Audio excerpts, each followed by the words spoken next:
Саламатсыздар ма? Әдебиеттік оқу сабағы. Сабақтың тақырыбы «Не үйрендім?». Оқу мақсаты: мұғалімнің көмегімен қарапайым және нақтылау сұрақтарын қою және оның жауабын шығармадан таба білу.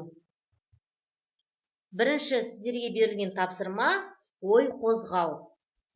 Бөлімдегі оқыған мәтіндерді пайдаланып сұраққа жауап бер. Яғни балалар, дені саудың жаны сау дегенді қалай түсінесіздер?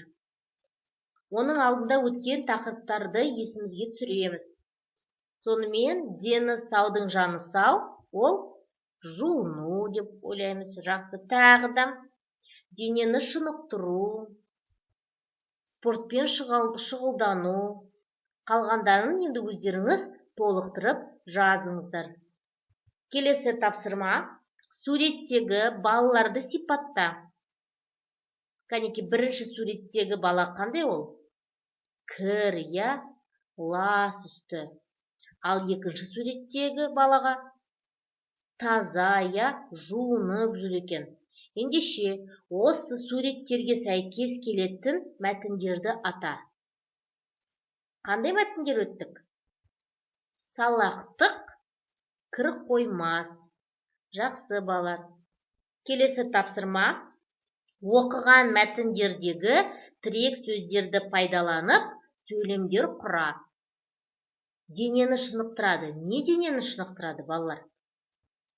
Таза ауа. Тағы да спорт, жаттығулар, жүзу. Жақсы. Денсаулыққа зиян. Мәтіндерді оқыған мәтіндерді еске түсіреміз, оқушылар. Не бізге денсаулыққа зиян? Қомағайлық, салақтық, дұрыс тамақтанбау және жалқаулық. Келесі сіздерге тапсырма: Оспанхан Әубәкіровтың «Сүт қалай ұйықтады» шығармасының негізгі ойына сәйкес нақыл сөзді ата. Есімізге түсірейік, «Сүт қалай ұйықтады» шығармасын. Қандай нақыл сөз? Ұйқы дұшпан. Келесі: тазалық денсаулық кепілі. Оқиғасы осы нақыл сөзге құрылған мәтінді ата. Қандай мәтін тазалық денсаулық кепілі нақыл сөзіне құрылған екен? Салақтық. Жақсы. Келесі тапсырма: бөлімнің қалай аталып тұрғанына мән бер. Берілген заттардың осы атаумен байланысы бар ма? Енді біздің тақырыбымыз өзі бөліміміздің аты «Дені саудың жаны сау». Я, балалар? Осыған байланысты заттардың байланысы бар ма? Дұрыс айтасыздар, әрине бар.